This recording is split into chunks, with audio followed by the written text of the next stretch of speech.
So I have a question for you this morning. Have you ever had so much of a good thing that it stopped being good? Maybe something in your life that felt really purposeful, a good outlet for your time and energy, but it ended up consuming your life and your time and your energy, and maybe even made you resentful of it. Maybe it was serving on your school's PTA, and after 5 years, you're wondering why no one else committed for 5 years. You thought you were just committing for 1 year. Maybe it was coaching Little League, and you love working with the kids, but the parents were a whole different story. Or maybe even volunteering at church. And you're 17 years ago, someone asked you to do something, and you still show up every week and you do that thing. And you're like, when do I get to retire from this? When I was in college, I started doing youth ministry with middle school and high school students, and it was so exciting and fun for a few reasons. As a college student, about 19 or 20 years old, I was not that far removed from high school. And I had some really formative experiences in high school that grew my faith a whole lot, so I really wanted to help other kids, other teenagers, have those kinds of experiences and come into a real, genuine faith. Not just the church habit because my mom and dad told me I got to go to church, but a relationship with Jesus that changes your whole life. And I enjoyed doing that a lot. Now, middle school and high school ministry is not for the faint of heart. It involves, there's a fair amount of programming where there's a combination of deep Bible study and like smearing each other with a dodgeball. Right? You got to be okay with both, which I was good with both. I really like both of those things still to this day, although I'll probably throw my arm out if I try to throw a dodgeball too hard now. And summers in youth ministry really picked up pace. Kids are out of school, so there was a chance to build relationships. So late night coffee hangouts, Sonic runs, pick up ultimate Frisbee games, all of that is normative in youth ministry. At the church I was at, we had a pretty big youth group, a couple hundred kids, and so we would do a lot of summer trips. So I think back to these summers in youth ministry. I did 4 mission trips every summer. I had some occasional Six Flags trips thrown in there, along with the weekly programming, the late night coffees, the random ultimate Frisbee stuff. And then at the end of the summer, we had Youth Week. I need to explain Youth Week. Youth Week was the end of the summer, big hurrah. We're going to have as much fun as we can in 7 days to make the most of our summer. So here was the typical Youth Week, just to give you guys an idea of what I was doing. It started with 30 incoming 6th graders having a retreat at church on how to survive and thrive in middle school. And only a couple of the kids every year had to go home in the middle of the night because they had never stayed away from home, right? And so then the next day, we would take 30 high schoolers tubing on the Comal River and try to keep them away from all the college students that were also tubing the Comal River. Nope, you're not a part of that group. Everyone look over here. And then we would do a few random during the week activities that were, a little less chaotic, but still there. And then we thought it'd be a good idea to add a middle school tubing trip. I kid you not, 1 year we took 55 middle schoolers tubing. Everyone survived, but now as a parent of a middle schooler, I don't know what I was thinking. That's crazy. And then we would finish Youth Week with a lock-in with 90 kids from 9 p.m. to 7 a.m., staying up the whole time at church. I don't even know what we did, but we stayed awake and did not sleep. When the lock-in got done Saturday morning, we had 24 hours to recover before Sunday, kickoff Sunday, to go into the fall. I'm losing my voice just thinking about it. I would get to the end of Youth Week every year as an intern, and I would have this thought. I would think, I'm not cut out for this. Maybe God's not calling me to be in ministry. Now, I was right and I was wrong. I was right that I was not cut out for that, because I don't think anyone's cut out for that. I was wrong that God was not calling me into ministry. God was calling me into ministry. What he was not doing, he was not calling me into ministry without any boundaries, without any limits, where you had to be a superhuman to accomplish it. Now, I don't think many of you have been the youth intern and had that experience, but I bet you've been an intern before somewhere. Or I bet you've had something you said yes to that your assumption about where the boundaries are, you just had to like throw them out the window. I guess, no, this is just how it's done. I just got to keep going. It's easy for us to forget that limits are important. When we forget about limits, we miss something about the deep life in Christ. We're doing a series right now called The Deep Life, where we're looking at how do we enjoy a deep life in Jesus? Like, how do we have that relationship with God that really does penetrate the depths of our soul and our heart, not just a comfortable Sunday Christianity where if I make it once a month, then I'm like patting myself on the back and my behavior never changes. But how do I have a deep, transformative relationship with God? We started this series talking about the parable of the sower, which really isn't about the quality of the seed, it's about the quality of the soil. It's about how much do our hearts allow God to grow his roots deep in our lives. And so we're going through this, we're looking at different habits and rhythms and values that help us experience the deep life. Last week, I wasn't here, and so our friend Randy preached. I heard everything was great about the sermon except that picture of the long-haired kid that was on the screen. He had a picture of me from those youth ministry days. I didn't even have time to cut my hair, right? Randy talked to us about how we need to be before we do for God. It's easy to mix that up, right? And so that time to be with God, whatever it looks like in your life, it can look like a lot of things. It is so essential to the deep life because it's time to let God's seed kind of get below the surface in our soil. Today, we're going to talk about embracing the gift of limits. Now, if we're talking about limits and trying to see limits in a positive light in any way, I think we first have to acknowledge that we have a huge problem. It's an uphill battle. In the time and place that we live in, our culture rejects limits. The culture we live in rejects limits. We think busyness is a badge of honor. More is always better.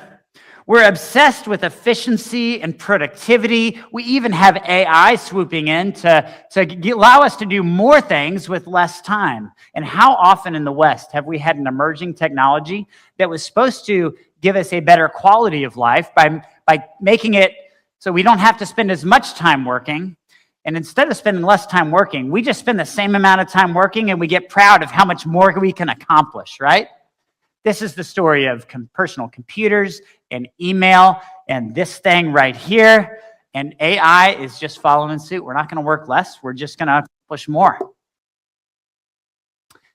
In the culture we live in, we don't like limits.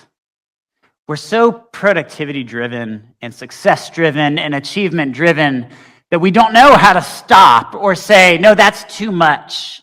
It's like those words aren't even in our vocabulary. Now, this isn't true of all cultures. I'm not just trying to pick on the Western culture, but this is a unique issue in Western culture. Anyone spent time in a different culture that's not a Western culture? I spent some time in El Salvador, and in a Latin American culture, timeliness is not a value like it is here. And so as an American in that culture, we often get frustrated. We're like, why weren't they on time? Like, I wasted my time getting there on time. Why weren't they on time?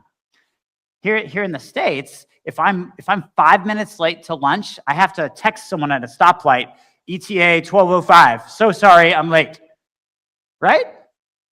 I did that at least twice this week, I'm pretty sure. In other cultures, there's like, oh, you had something come up, or your family stopped by and overstayed their welcome. Oh, yeah, that sounds like Tuesday. We don't know how to do that because we're so focused on productivity. We're so focused on putting up the illusion of control, of making sure that no matter what happens, we have to get our stuff done. The reason this is important is if we're not careful to read our cultural values well, we will read all of our American cultural values into this book. And what we will end up taking away from any Bible study we do is not really the good news of Jesus, but some Americanized version of it that just supports the culture we live in. And I want to give you a bit of an example. The cross of Jesus. Jesus is our Savior. And a lot of times we think of Jesus as this superhuman. He saved us, right? So he's got to be the most powerful, strongest, persevering, superhuman person that's ever lived. But the truth is, Jesus had limits, and the cross demonstrates those limits because he actually died. Sorry if you hadn't gotten to that part of the story yet, but he died. I saw this picture painted on the back of a tailgate that I could not resist snapping a picture of. This is strongman American Jesus. Now, there's a part of me that I'm like, oh my God, this person loves Jesus so much. They painted this on their tailgate, okay? And like, Jesus is coming. Are you ready? Like, man, we might need a little bit of a reminder of that sometimes. That reminds me of El Salvador. Every van said, Cristo viene. But I want you to notice, Jesus has clearly been working out. I don't know what his workout routine is, but I definitely need it. I've never been able to put on muscle mass like that. He's got a six-pack. And not just that, but when his biceps are so strong, he broke the arms of the cross. You guys notice that? I'm pretty sure this Jesus is not dying. He's going straight from the cross to suffering to resurrection. This is American strongman Jesus. But he's not real. This isn't really the Jesus of the Bible, and I don't know whose truck this was. So, like, if you want to paint something with Jesus on your truck, I'm in. Let's do that. I might have some edits for your final design, though. Part of the mystery of the incarnation is that Jesus became a human with human limits. He embraced not just mortality, but he embraced the limits of the human flesh. I want to give you some examples of this. Reading through the scriptures, we can see this in the Gospels. I'm going to give you just a few quick examples. Mark 11:12. The next day, as they were leaving Bethany, Jesus was hungry. Did you know that Jesus needed calories to keep living? Just like we do? He was hungry. And I know we spent most of Lent talking about how he was fasting in the desert for 40 days. He wasn't fasting because he's like a superhuman freak that doesn't need food.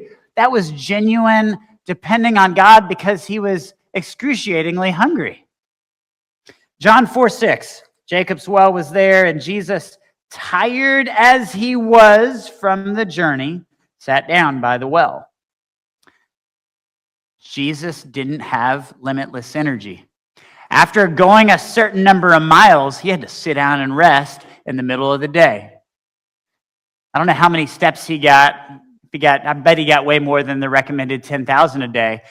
But he didn't get infinite steps. He had to stop and rest. At some point, he had to stop running errands because he was like, no, that's all I got in me today. That's all the gas in this tank.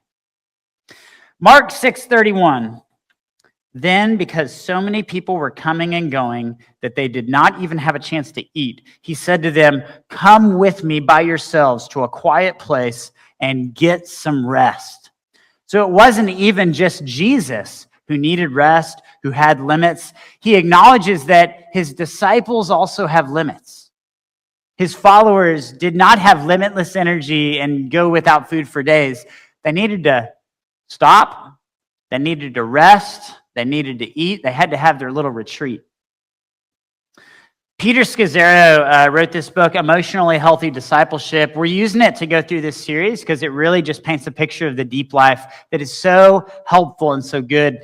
I feel like he wrote this in a way that just makes sense. So I'm going to read to you what he says about Jesus embracing limits. And it's not going to be on the screen, so maybe just hear these words and see if it comes up against the picture of Jesus that is in your mind.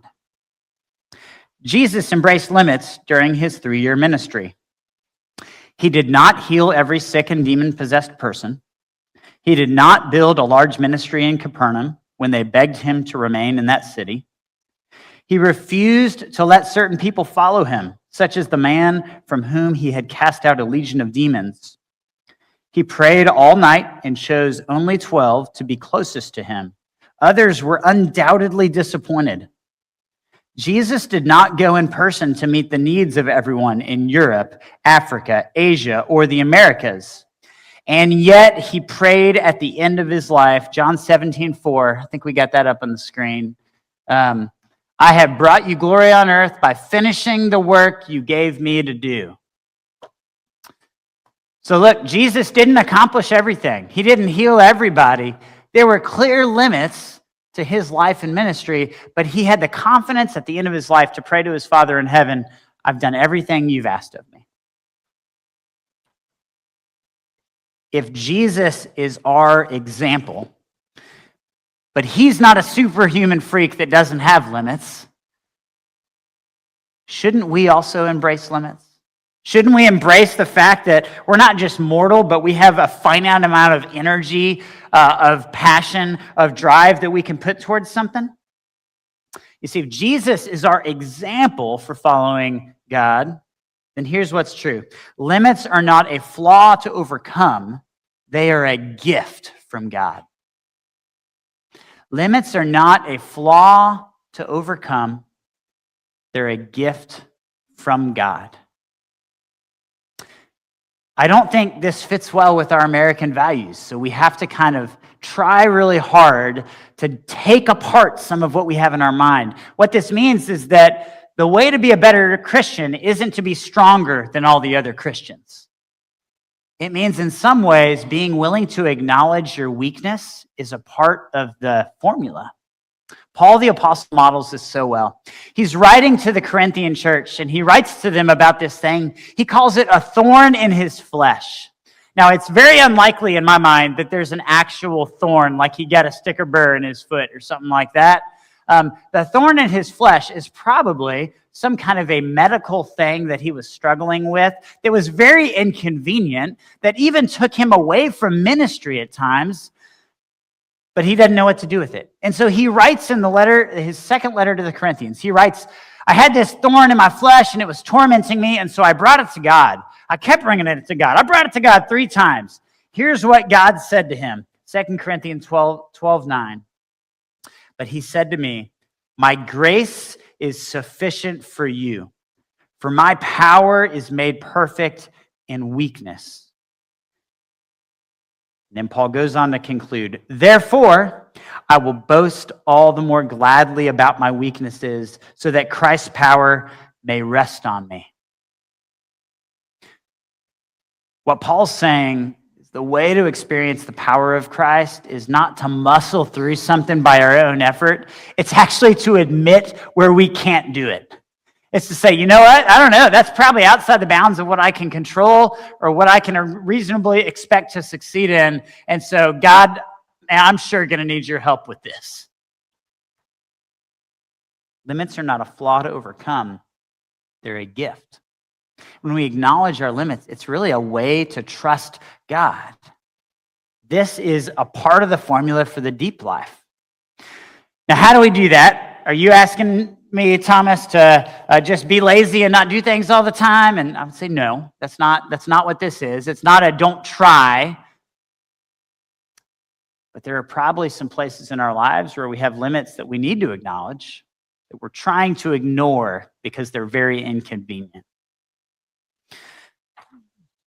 The grace of Scripture and the grace of following Jesus is that he provides us a way to come to terms with our limits.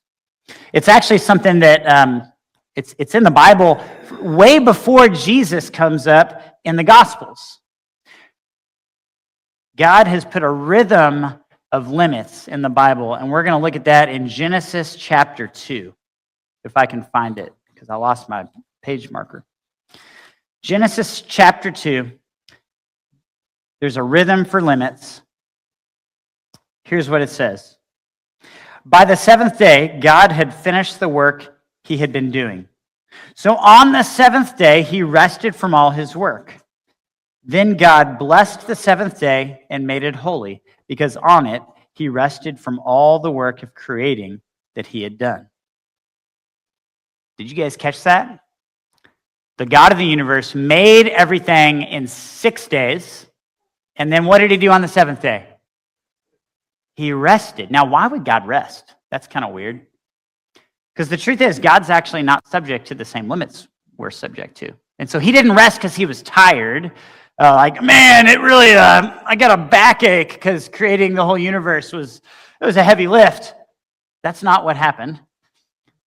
God rested to establish a rhythm of rest and limits for us, his creation, to follow. And we know that because he integrated that into the Ten Commandments. I'm going to read now in Exodus chapter 20. This is the fourth commandment. Remember the Sabbath day by keeping it holy. 6 days you shall labor and do all your work, but the seventh day is a Sabbath to the Lord your God. On it you shall not do any work, neither you nor your son or daughter, nor your male or female servant, nor your animals, nor any foreigner residing in your towns. Excuse me. For in 6 days the Lord made the heavens and the earth, the sea and all that is in them, but he rested on the seventh day. Therefore the Lord blessed the Sabbath day and made it holy. Sorry.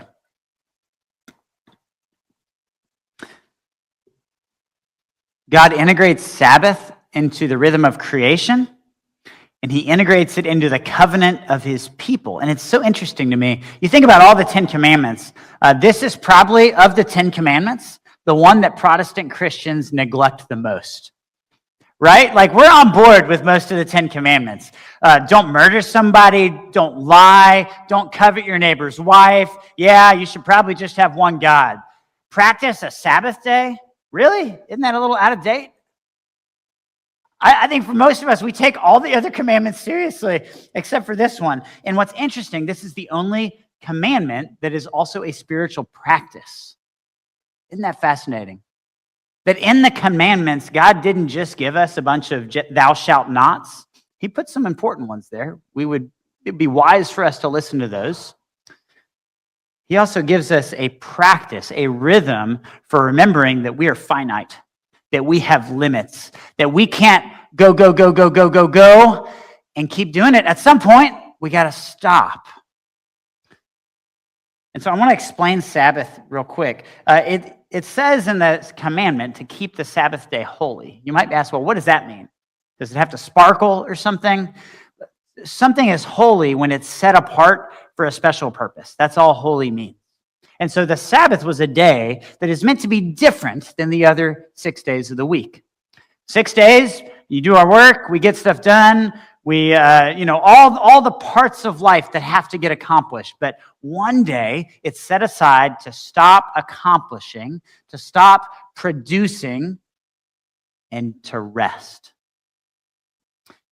Sabbath, it comes from the Hebrew word Shabbat, which actually means stop. You can't Sabbath if you can't stop, which means most of us have a hard time with Sabbath. That's what that means. The Sabbath was a day to stop, to rest, to delight in God's creation, and to worship God. And it's a day that's like no other day in the world. See, Sabbath is a practice that reminds us of our limits. It's a practice that God built into the fabric of creation and integrated into the covenant with his people that I believe we're actually still called to today, because it invites us to acknowledge our limits, to take a moment to stop.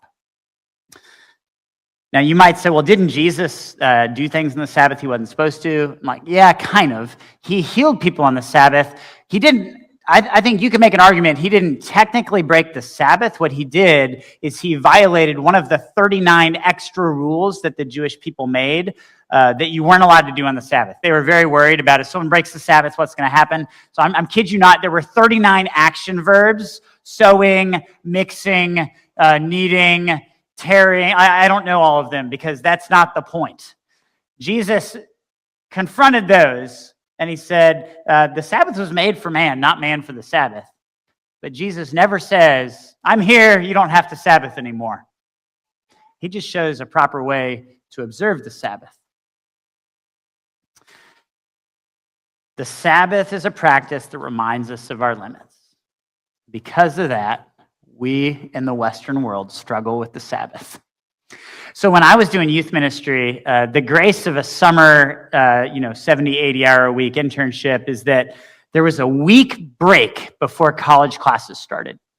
So I would wear myself out, get to the end of youth week, rethink my potential career choices in the future, and then I would take a week to simmer.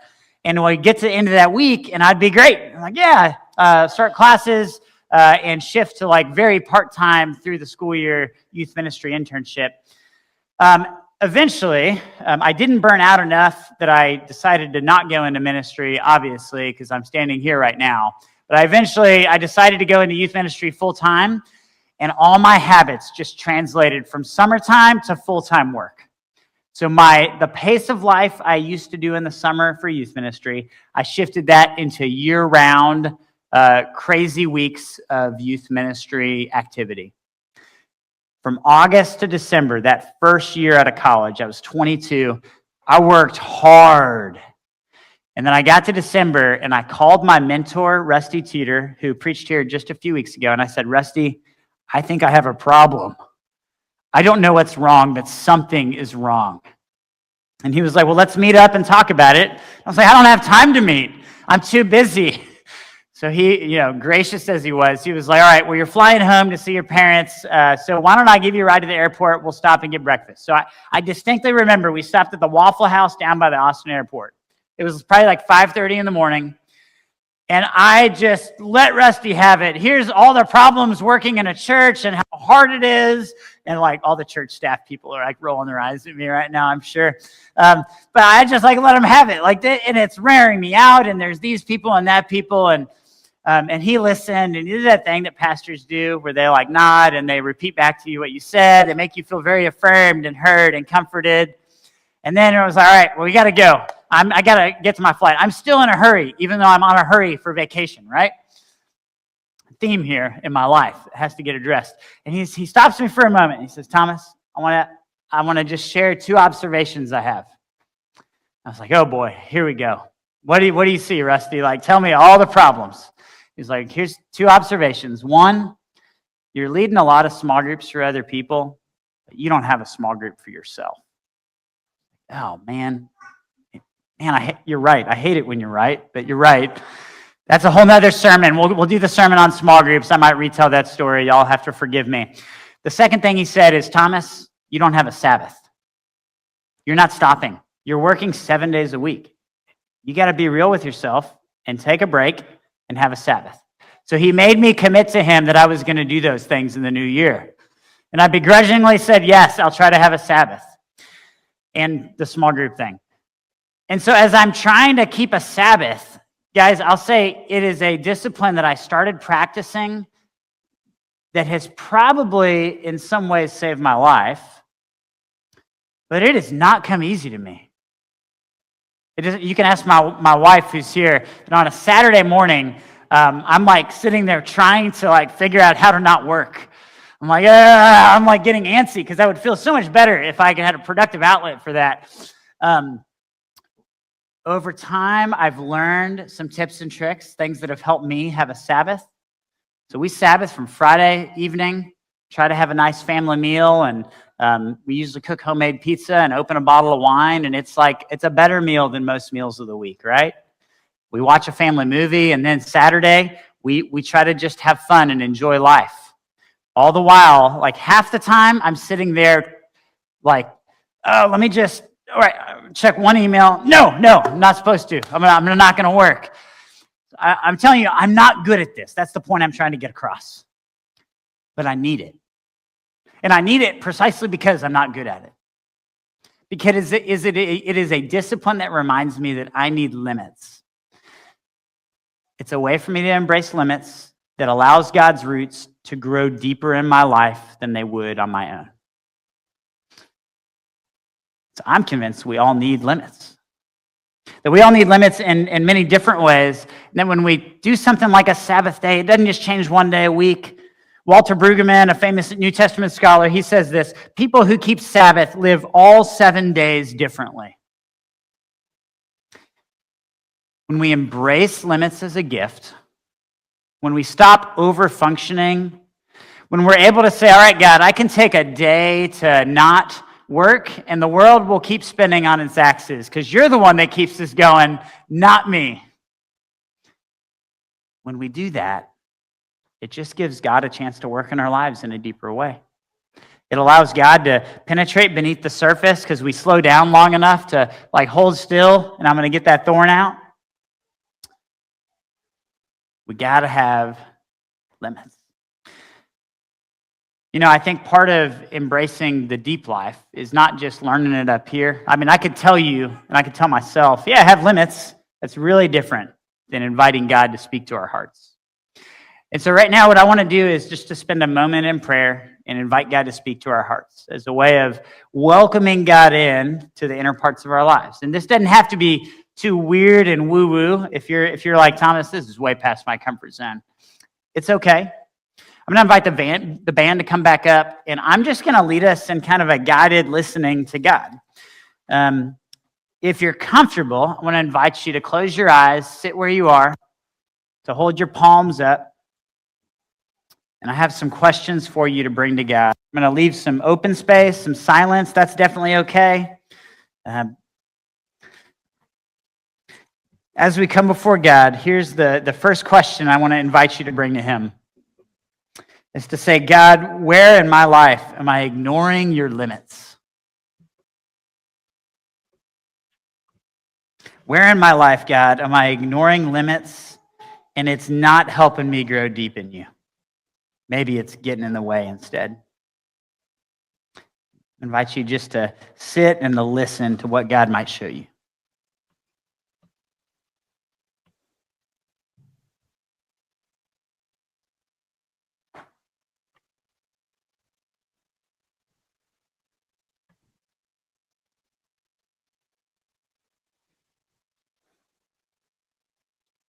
Whatever is coming into your mind, even if it's something you're trying to get out of your mind because you don't want God to focus on that thing, that's probably the thing. I want to invite you to bring whatever area of your life is coming to your mind when it comes to blowing past our limits, to take that area of your life and to bring it before God. That just between you and God, to say, God, I surrender this area to you. I want to ask you to ask God one more question. Say, God, in this area of my life, how are you inviting me to embrace my limits as a gift?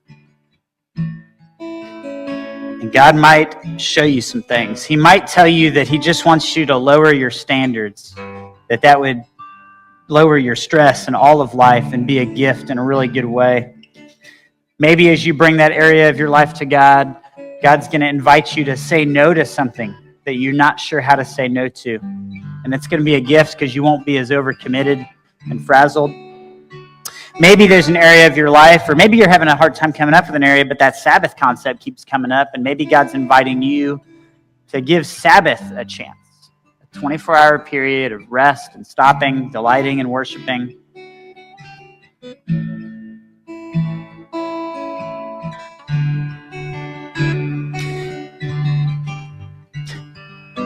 God, we don't always know what's best for us, but we're convinced that you do. Would you come and speak to us and remind us where we have limits that we need to embrace instead of run away from? Would you come and continue to form us as your people who are allowing your word to penetrate beneath the surface in our lives, to grow deeper roots? Slow us down, wake us up to the places we need to acknowledge that we are not God. You do a pretty good job of that. We don't need to try to replace you. And would you come and allow us to surrender these parts of our lives and invite you in, that you could come and bless us through the gift of limits. We could see it as a blessing and not a curse.